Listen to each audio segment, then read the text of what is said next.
Nous allons poursuivre ce temps de méditation que Bruno a bien introduit pour nous ce matin. Et pour cela, je vous propose de prendre un texte qu'on trouve dans Juge, chapitre 7. On va lire les 15 premiers versets de ce chapitre. Juge 7, les versets 1 à 15.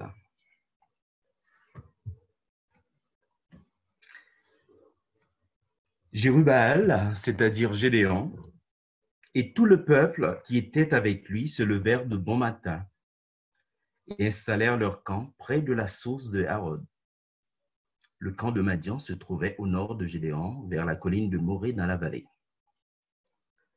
L'Éternel dit à Gédéon, « Le peuple que tu as avec toi est trop nombreux pour que je livre Madian entre ses mains. Il pourrait en tirer gloire à mes dépens et dire, c'est ma main qui m'a délivré. Proclame donc le message suivant aux oreilles du peuple. Que celui qui a peur et tremble retourne chez lui et quitte la région montagneuse de Galaad.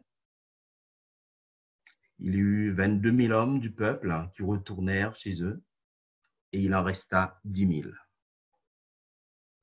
L'Éternel dit à Gédéon, le peuple est encore trop nombreux. Fais-les descendre au bord de l'eau, et là je ferai pour toi un tri parmi eux. Celui à propos duquel je te dirai que celui-ci aille avec toi, ira avec toi. Et celui à propos duquel je te dirai que celui-ci n'aille pas avec toi, n'ira pas avec toi. Gédéon fit descendre le peuple au bord de l'eau, et l'Éternel dit à Gédéon, tout ce qui va prendre l'eau avec la langue, comme le ferait un chien, tu les sépareras de tous ceux qui se mettront à genoux pour boire. Ceux qui la perdent l'eau en la portant à la bouche avec leurs mains furent au nombre de 300. Et tout le reste du peuple se mit à genoux pour boire. L'Éternel dit alors à Gédéon, c'est par les 300 hommes qui ont lapé l'eau que je vous sauverai et que je livrerai Madian entre tes mains. Que tout le reste du peuple reparte, chacun chez soi. On prit les provisions et les trompettes du peuple, puis Gédéon renvoya tous les hommes d'Israël chez eux, en gardant seulement les 300 hommes. Le camp de Madian se trouvait au-dessous de lui dans la vallée. L'Éternel dit à Gédéon pendant la nuit, « Lève-toi, descends au camp des Madianites, car je l'ai livré entre tes mains. Si tu as peur d'y descendre, vas-y avec ton serviteur Pura. Tu écouteras ce qu'ils diront, et après cela, tes mains seront fortifiées. Descends donc au camp. » Gédéon descendit avec son serviteur Pura jusqu'aux avant-postes du camp. Les Madianites, les Amalécites et tous les nomades de l'Est étaient dispersés dans la vallée comme un essaim de sauterelles, et leurs chameaux étaient innombrables, comme le sable qui est au bord de la mer. Lorsque Gédéon arriva, un homme était en train de raconter un rêve à son camarade. Il disait, « J'ai fait un rêve. J'y voyais un gâteau de pain d'orge roulé dans le camp de Madian. Il est venu heurter la tente et elle est tombée. Il l'a retournée sens dessus-dessous. Elle a été démolie. » Son camarade répondit, « Ce n'est rien d'autre que l'épée de Gédéon, fils de Joas, l'Israélite. Dieu a livré entre ses mains Madian et tout le camp. » Lorsque Gédéon eut entendu le récit du rêve et son application, il se prosterna, revint au camp d'Israël et dit, « Levez-vous, car l'Éternel a livré le camp Madian entre vos mains. » Jusque-là, la lecture pour notre méditation ce matin. Il y a quelques semaines, presque 2 mois, j'avais partagé avec vous mes réflexions autour du chapitre précédent, le chapitre 6 du livre des Juges. Et dans ce chapitre, nous avons vu que Dieu s'est présenté à Gédéon, alors que Gédéon était en train de mettre à l'abri des vivres pour subvenir aux besoins de sa famille. Et Dieu s'est adressé à Gédéon pour lui dire que malgré l'infidélité du peuple, il est bien présent. Il est là pour ce peuple. Il est le Dieu fidèle, le Dieu de l'Alliance. Et après cette rencontre avec Dieu, cette manifestation de Dieu à Gédéon, Gédéon a compris que Dieu a fait grâce à son peuple, à lui également. Et suite à ça, Gédéon va poser des actes forts dans sa ville, dans son pays, pour marquer sa repentance et aussi conduire le peuple dans ce chemin de repentance.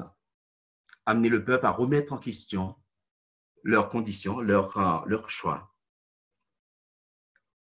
Et Gédéon va notamment détruire l'autel de Baal qui est dressé dans sa ville. C'était pas facile pour Gédéon, mais il a pris cette décision parce qu'il a compris ce que Dieu attendait de lui, ce que Dieu attendait de son peuple. Gédéon a mis à la place un autel pour l'Éternel et il a offert un holocauste, un sacrifice.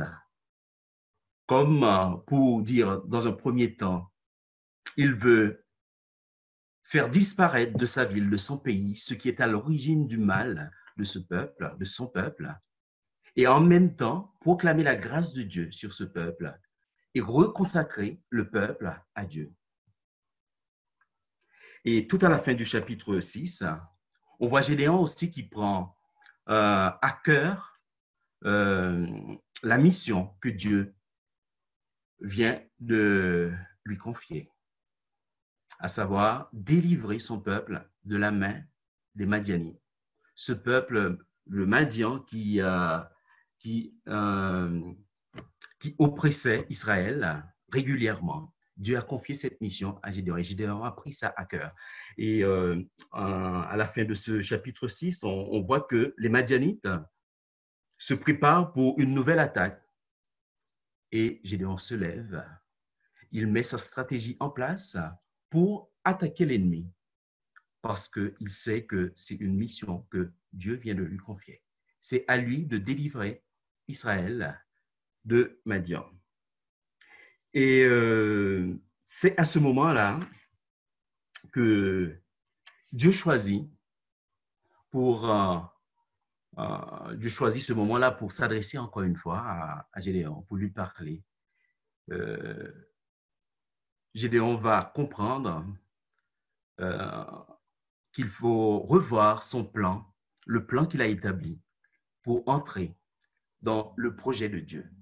Et le titre que j'ai choisi pour cette méditation ce matin, c'est « Vivre le projet de Dieu ». Et j'aimerais à travers ce texte que nous venons de lire, souligner 3 attitudes de Gédéon.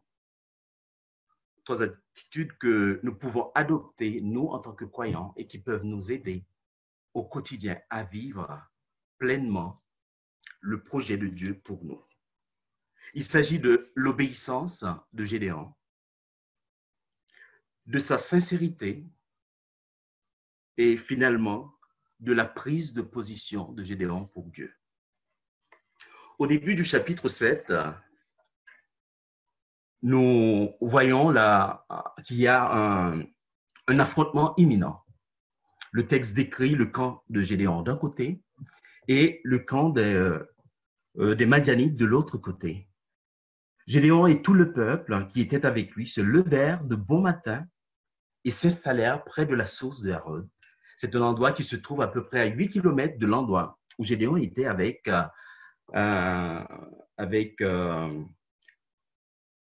son peuple. Et je pense que on peut imaginer que Gédéon, pendant ce temps, à quelques kilomètres, à 8 kilomètres du camp des Madianites, Gédéon prend le temps de motiver son peuple, de motiver ses troupes et de rappeler à ses troupes ce que Dieu lui a dit. Dieu est de notre côté.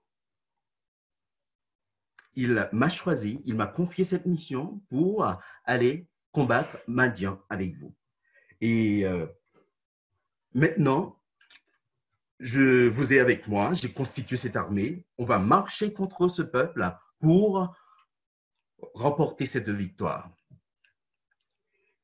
Et Dieu vient faire une demande étrange à Gédéon à ce moment-là. Nous voyons dans les versets 2, 3, 4, Dieu dit à Gédéon que son armée est trop nombreuse pour le combat. Il doit réduire l'effectif de ses troupes. On peut bien imaginer la surprise de Gédéon. Il a pris le temps de travailler sa stratégie. Il a pris le temps de choisir ses hommes de différentes tribus de son peuple. Et il sait comment, par quel bout commencer pour attaquer l'ennemi. Et voilà que Dieu, oui, Dieu qui lui a confié cette mission, arrive au dernier moment pour lui dire, pour tout chambouler. Et je pense que c'est quelque chose que l'on peut comprendre quand on te confie un projet, voilà, tu montes ton équipe et tu fais tout ce qu'il y a à faire et tu es prêt à passer à l'action. Et ton supérieur hiérarchique qui arrive, qui dit non, non, stop, on ne peut plus comme ça, on change tout. Tu restes sur le projet, mais on change tout. Et tu vas travailler dans des conditions que tu ne maîtrises pas du tout. Oui, ce n'était pas facile pour Gédéon, pour d'accepter cela. Dieu lui dit comment il doit faire au dernier moment. Il doit réduire l'effectif de ses troupes. Dieu lui demande de se séparer dans un premier temps de 22 000 hommes. Et ces 22 000 hommes, d'après certains commentaires, ce sont des hommes qui étaient susceptibles de semer quand même le doute dans les rangs de l'armée de Gédéon. Gédéon va passer de 22 000 de 32 000 à 10 000. Et là encore, Dieu intervient pour lui dire, Gédéon, c'est encore trop. Tu ne peux pas partir affronter les Madianites avec 10 000 hommes. Ce n'est pas possible.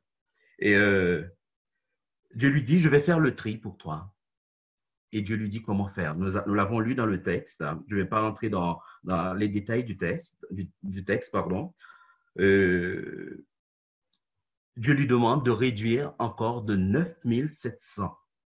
9 700 hommes. Gédéon doit les retirer, les enlever de sa troupe. Et ce qu'on voit dans ce texte, c'est que, bien sûr, ce n'est pas facile pour Gédéon, mais Gédéon va obéir à Dieu. Et il va se retrouver avec une armée de 300 hommes uniquement. Et Dieu ne s'arrête pas là. Il a une dernière demande. Il dit à Gédéon, maintenant, Gédéon, c'était la nuit, il dit à Gédéon, lève-toi et tu vas entrer dans le camp de l'ennemi, dans le camp des Madianites. Là encore, j'imagine que Gédéon est encore très troublé par cette demande. Mais ce qu'on constate dans le texte, c'est que Gédéon obéit à Dieu. Dieu lui demande de changer son plan au dernier moment. Gédéon n'a pas résisté.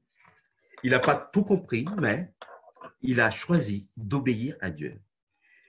Et lorsqu'on va plus loin dans le texte, on comprend que l'obéissance de Gédéon va porter quand même du fruit dans sa vie, car cette obéissance va permettre à Gédéon de vivre d'une certaine manière les événements comme Dieu l'a voulu.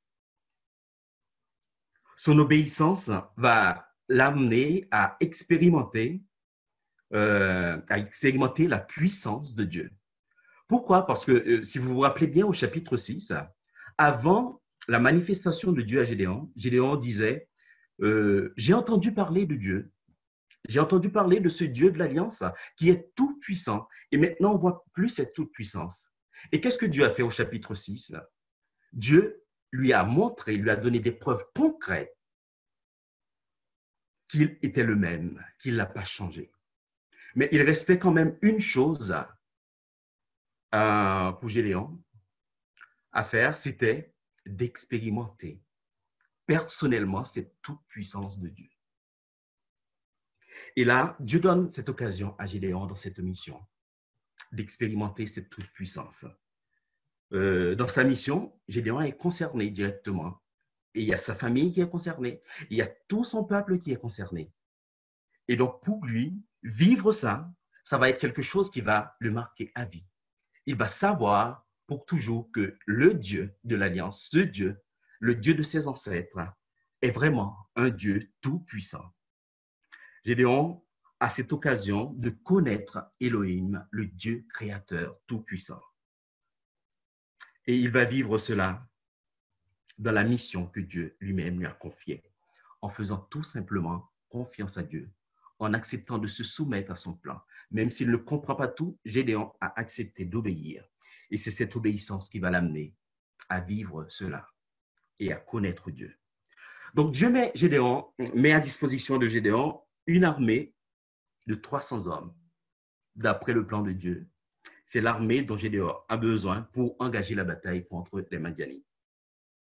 Peut-être que Gédéon, dans sa tête, avec tout ce qu'il a, il a eu au chapitre 6 avec Dieu, il s'était dit, je vais pouvoir attaquer l'ennemi avec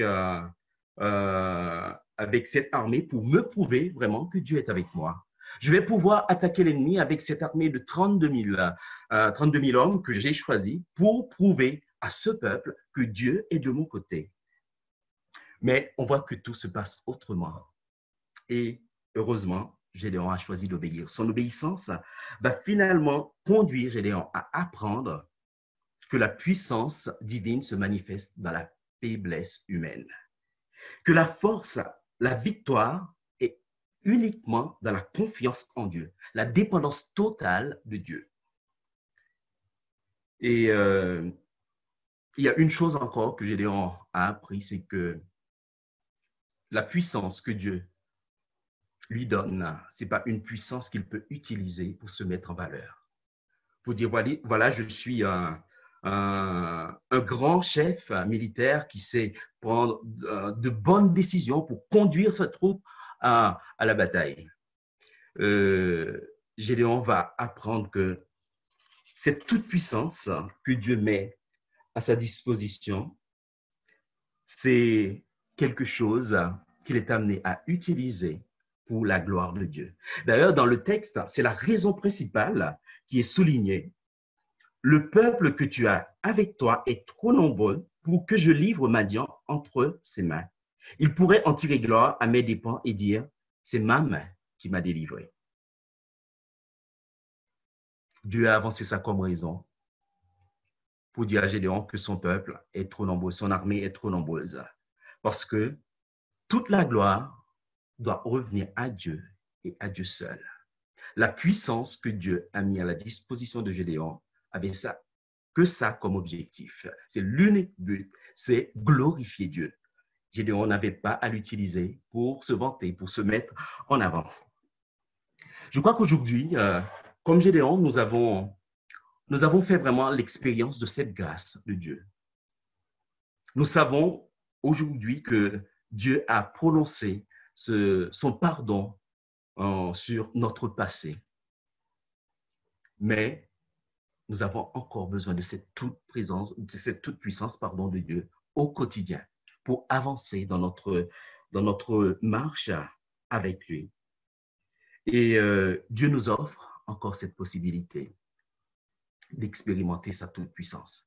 Lui-même, il est venu mettre dans nos cœurs la loi pour que, d'une certaine manière, nous y obéissions. C'est ce qu'il dit dans la parole, dans Jérémie chapitre 31, les versets 33-34.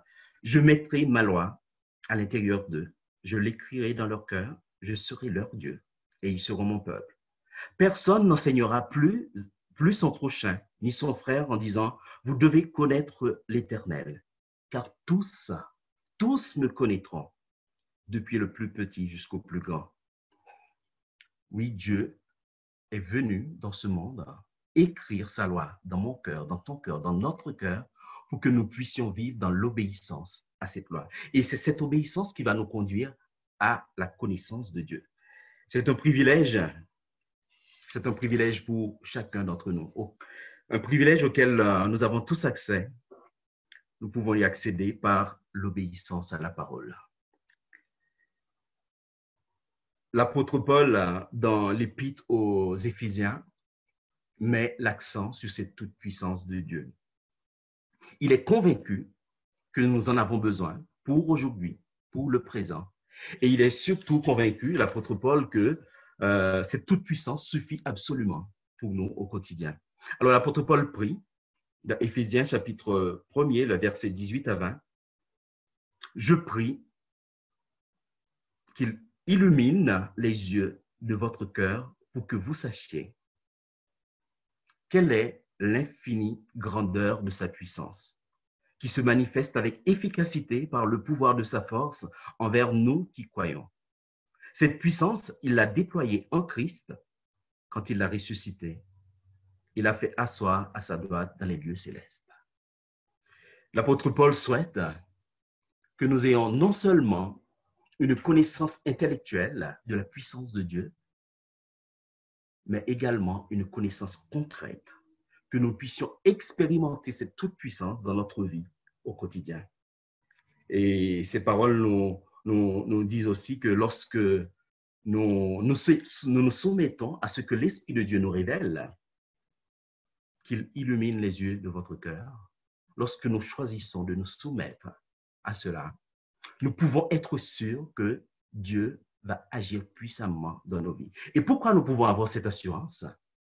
Parce que Dieu en a fait une démonstration déjà par la résurrection de Jésus-Christ d'entre les morts. Et c'est cette même puissance que Dieu met à notre disposition aujourd'hui. Cette puissance que Dieu met à notre disposition peut nous transformer au quotidien. Cette même puissance peut nous délivrer de toutes ces choses qui nous séparent de Dieu. Cette même puissance peut changer nos pensées, peut changer nos habitudes. Bref, cette puissance peut nous transformer à l'image de Christ, nous transformer à la gloire de Dieu. Voilà ce que Dieu voulait montrer à Gédéon et ce qu'il veut faire aussi dans notre vie.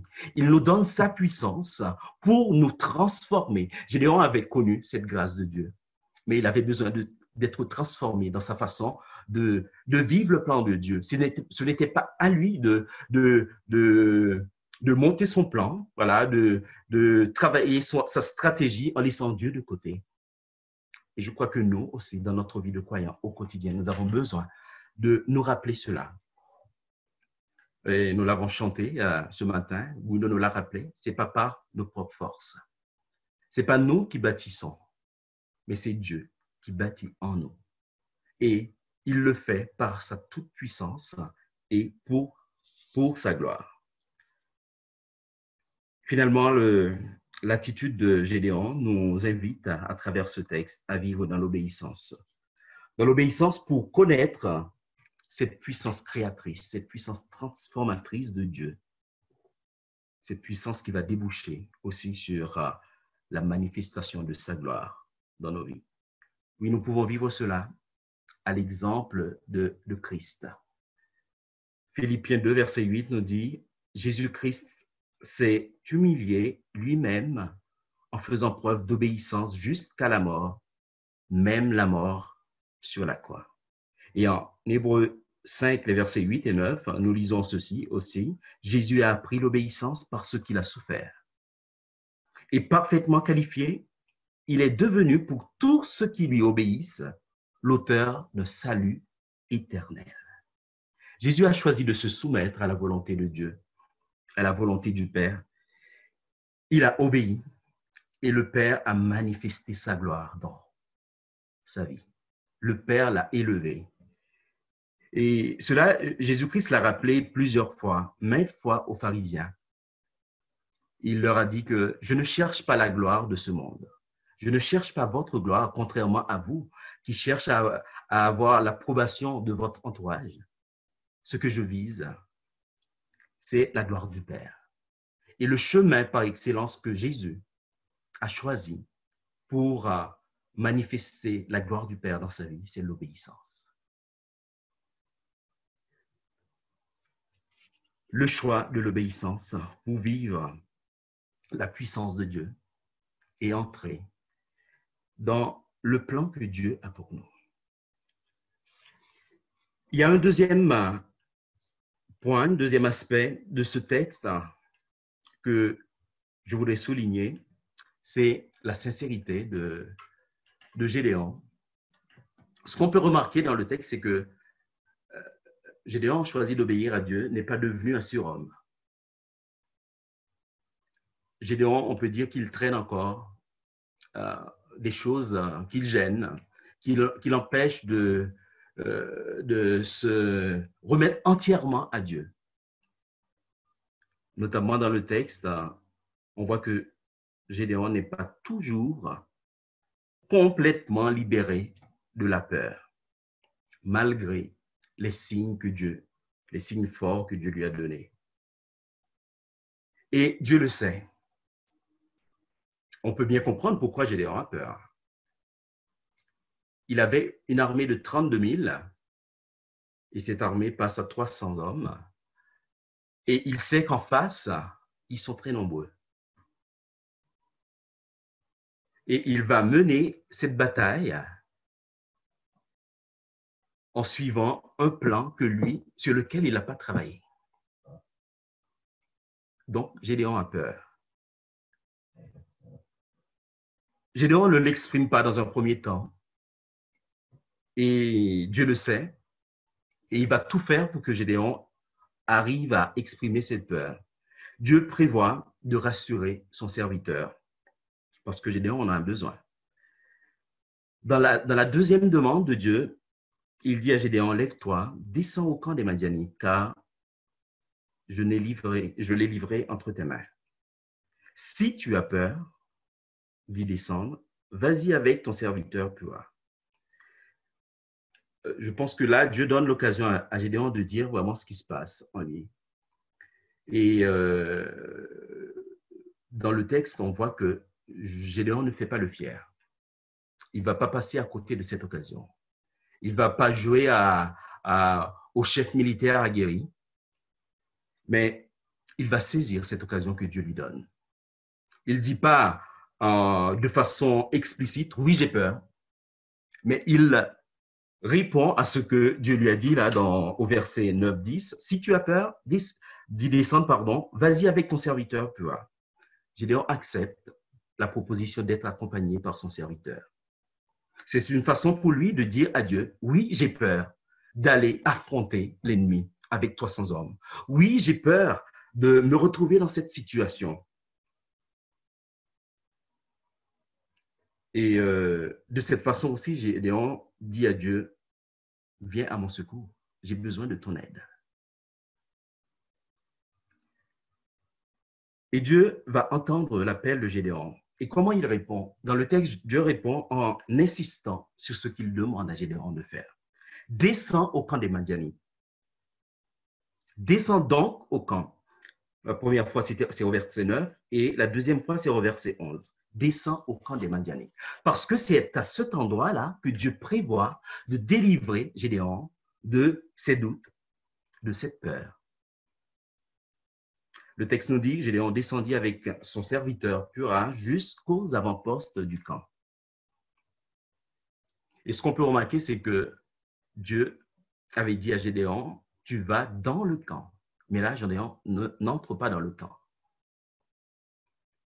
Et dans le texte aussi, on voit que Dieu ne va pas s'arrêter sur ce que Gédéon fait là. Gédéon s'arrête juste avant le camp. Et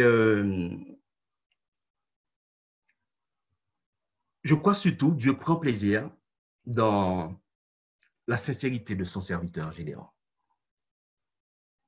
Gédéon n'a pas caché sa peur.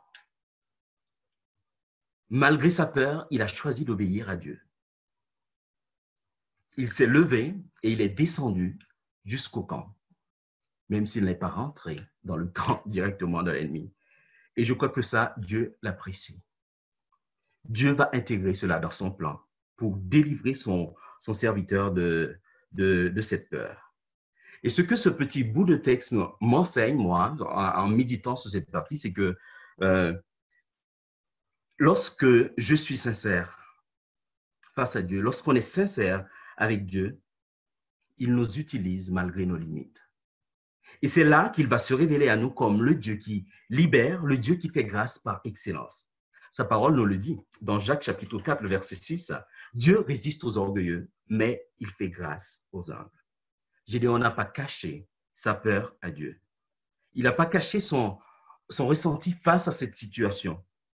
Et Dieu va lui permettre, dans cette situation, de découvrir qu'il est le Dieu qui tient sa promesse, le Dieu qui veille sur sa parole pour l'accomplir. Jérémie 1er, au verset 12. Peut-être que ce matin, tu es paralysé par la peur, par la colère, par la frustration, par je ne sais quel sentiment, parce que Dieu n'agit pas dans ta vie comme tu le voulais. En méditant cette semaine sur ce passage, là, j'ai pensé à notre sœur Vina, son intervention de dimanche dernier, et qui disait que comment parfois elle a exprimé son ras-le-bol devant Dieu, qu'elle n'en peut plus, et elle exprimait d'une certaine manière sa colère. Et je pense que Dieu attend ça de moi, de toi, de nous parfois. Parce qu'il sait déjà toutes choses, mais il veut quand même qu'on exprime cela. C'est vrai que dans nos communautés, euh, on a un peu de mal avec ce genre de comportement. C'est comme si on était passé dans un moule et qu'il fallait, en tant que chrétien, il faut toujours voir les choses de manière positive et ne pas exprimer les choses comme telles qu'elles sont. Oui, je peux être triste. Et cette tristesse, Dieu m'appelle à l'exprimer devant lui. Je peux avoir peur, Dieu m'appelle à exprimer cette peur devant lui. Je peux être en colère, Dieu m'appelle à exprimer cette colère devant lui. Et, quand on regarde certains personnages de la Bible qui sont passés par là, et je crois que ces gens-là ont pu avancer dans leur relation avec Dieu lorsqu'ils ont pris conscience de cela et qu'ils ont accepté d'exprimer toutes ces choses devant Dieu. C'était le cas pour Jacob. Jacob a pu faire ça par une prière jusqu'au au dernier moment avant de rencontrer son frère. Oui, c'est là qu'il a exprimé cette colère devant Dieu. Job a dû faire ça aussi. Caïn a dû faire ça. Et je crois que Dieu attend cette sincérité de ma part, de ta part, de notre part. Dieu nous invite à venir à lui tel que nous sommes. Il ne me demande pas de faire le travail d'abord et de me présenter à lui. Tout ce qu'il veut, c'est que je sois moi-même devant lui. Il sait déjà toutes choses, on le sait. Mais il veut quand même que j'arrive à exprimer ses sentiments devant lui. Et en agissant de cette manière, Dieu va répandre sa grâce sur ma vie, sur ta vie, pour nous libérer de tout ce qui nous empêche d'entrer dans son plan, dans le projet de vie qu'il a pour nous. Être vrai, être authentique devant Dieu, c'est ce qu'il attend de nous, pour que nous puissions vivre pleinement le plan qu'il a pour nous. Une dernière attitude de Gédéon dans ce texte qui m'a beaucoup parlé, c'est sa prise de position pour Dieu. Et cette prise de position de Gédéon va le propulser dans sa mission, dans le plan que Dieu a pour lui. Lorsque Gédéon arrive tout près du camp des Madianites, qu'est-ce qu'il voit, Gédéon? On va relire ça, les versets 12 à 14.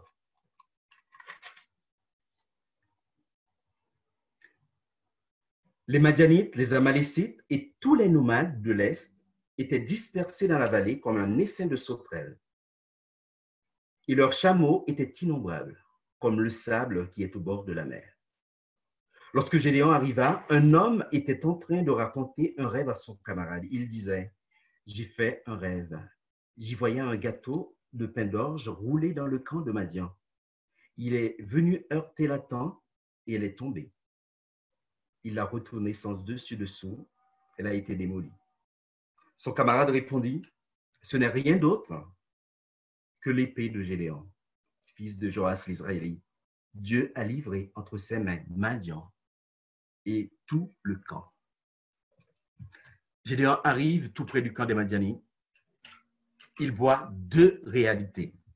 On va dire, il voit une réalité. Mais il est quand même face à un choix. D'un côté, il voit le camp des Madianites. Ils sont nombreux. Il y a plein de chameaux, des chameaux redoutés. Et ils sont prêts à se lancer à leur pratique préférée, c'est-à-dire envahir une zone bien ciblée d'Israël pour emporter tout sur leur passage. Gédéon voit cette armée nombreuse d'un côté et il sait ce qu'il a de son côté. L'autre réalité qui est en face de Gédéon, que l'ennemi ne voit pas, Dieu va révéler cela à Gédéon en utilisant l'ennemi. Et c'est ce que on vient de lire dans verset 13-14. Je ne vais pas entrer dans les détails du pain d'orge et de la tente. J'aimerais juste attirer votre attention sur l'interprétation. Là, Dieu choisit l'ennemi même pour interpréter cela pour Gédéon. Gédéon va comprendre tout de suite que l'ennemi, d'une certaine manière, est au courant que Dieu a déjà donné la victoire à Israël. Et Gédéon est bloqué juste avant le camp ennemi par la peur, la crainte. Et Dieu va l'utiliser là où la crainte l'immobilise pour enlever cette crainte et faire entendre à Gédéon ce qu'il lui avait déjà dit et qu'il n'arrive pas encore à intégrer. La victoire est de ton côté, Gédéon. Dieu a préparé cette victoire pour son peuple et il utilise l'ennemi même pour rappeler cela à Gédéon. Face à ce nouveau signe de la toute-puissance de Dieu, de la souveraineté de Dieu, Gédéon ne va pas se laisser impressionner par la réalité trompeuse de l'ennemi. Gédéon va choisir de faire entièrement confiance à Dieu. Et au verset 15, nous lisons ceci. Lorsque Gédéon eut entendu le récit du rêve et son application, il se prosterna. Et c'est ce verbe-là qui a fait l'objet de ma méditation lorsque j'ai repris ce texte cette semaine. Gédéon prosterna.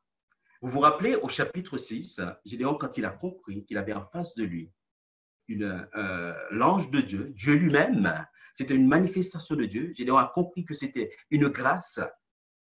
Dieu lui a fait grâce, Dieu a fait grâce à son peuple.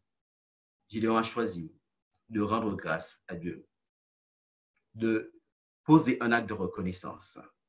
Et c'était un acte de gratitude vis-à-vis de Dieu parce que Dieu lui a fait grâce. Et là, l'acte de reconnaissance de Gédéon, c'est plus que ça.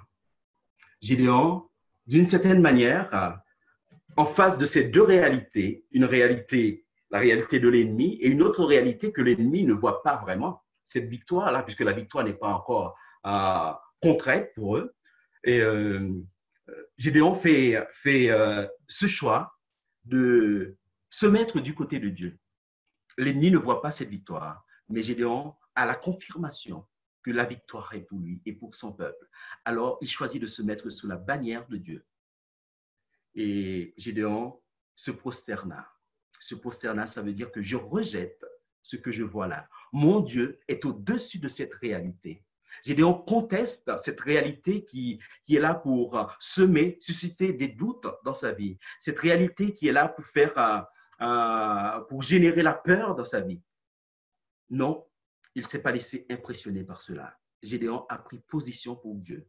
Il a choisi là de dépendre totalement de Dieu, de lui faire confiance. Et la suite du texte va nous montrer que Gédéon avait raison de faire ce choix. Je pense que nous sommes au quotidien environnés par, je peux l'exprimer de cette manière, par des Madianites et leurs alliés. Et ils sont forts quand on regarde leur camp. Ils sont forts, ils sont nombreux. Et il y a plein de choses dans ce camp-là qui peuvent nous impressionner, qui peuvent nous susciter la peur en nous, qui peuvent nous décourager. Je crois que la parole de Dieu nous invite ce matin à ne pas nous laisser impressionner par ce que nous voyons. Parce qu'il y a une réalité qui est celle de Dieu que l'ennemi ne voit pas et que nous pouvons nous approprier par la foi. C'est la victoire. La victoire que Jésus-Christ lui-même a remportée à la croix pour nous. Nous pouvons nous mettre sous la bannière du Christ pour vivre cette victoire dans tous les domaines de notre vie. Et c'est ce que Dieu nous invite à faire parce que Jésus-Christ lui-même l'a dit à la croix, tout est accompli. Il a remporté la victoire sur tout. On ne peut pas, en tant que croyant, je ne peux pas dire que je vis ce pardon de Dieu. Je vis cette grâce de Dieu sur mon passé. Et aujourd'hui, ne pas pouvoir expérimenter au quotidien, dans les aspects de ma vie, cette toute puissance de Dieu, cette victoire. Cette victoire est là pour nous. C'est à nous de prendre position pour la vivre dans tous ces aspects de notre vie. Bien sûr, nous savons que ce n'est pas chose facile, mais Dieu est là pour nous, comme il l'a dit, il l'a rappelé à Gédéon au chapitre 6. Je suis là. Je viens mettre cette toute puissance à votre disposition. Dieu vient mettre cette toute puissance à ma disposition, à ta disposition, à notre disposition. C'est à nous, vraiment, de nous l'approprier.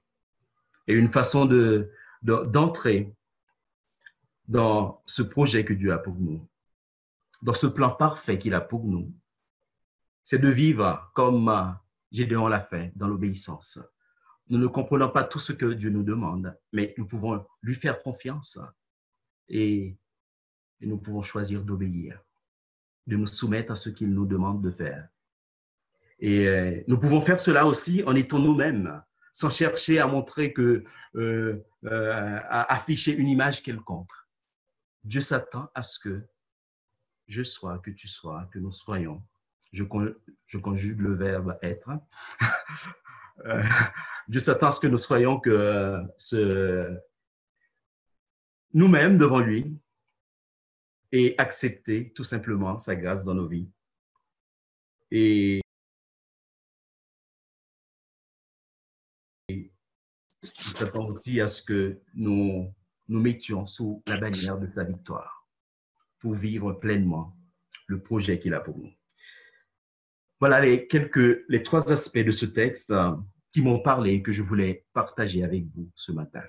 J'espère que l'Esprit de Dieu va utiliser cela pour vous parler d'une certaine manière et vous aider, nous aider vraiment à vivre au quotidien le projet que Dieu a pour nous. Et cela, nous pouvons le faire, chacun peut le faire individuellement, mais aussi c'est quelque chose que nous pouvons vivre en tant que communauté. En tant que communauté, nous pouvons nous exprimer devant ce Dieu, lui dire notre frustration sur certaines choses de notre vie communautaire, sur des choses de la vie de cette communauté, lui dire notre colère, lui dire notre attente vis-à-vis de lui, et surtout, en tant que communauté de croyants, prendre position pour Dieu face à l'ennemi qui est là pour nous éloigner de ce Dieu. Dieu a remporté cette victoire. La victoire est pour nous. Nous pouvons nous l'approprier par la foi. Je vais juste terminer par la prière et je laisserai la parole à Bouddha. Seigneur, nous te remercions pour ta parole et je te prie de permettre que ton esprit nous convainque de ce que tu veux que nous retenions, Seigneur, de ta parole. Ne permets pas que, oui, qu'elle reste lettre morte, Seigneur, que cette parole devienne une parole vivante en nous, pour la gloire de ton nom. Amen.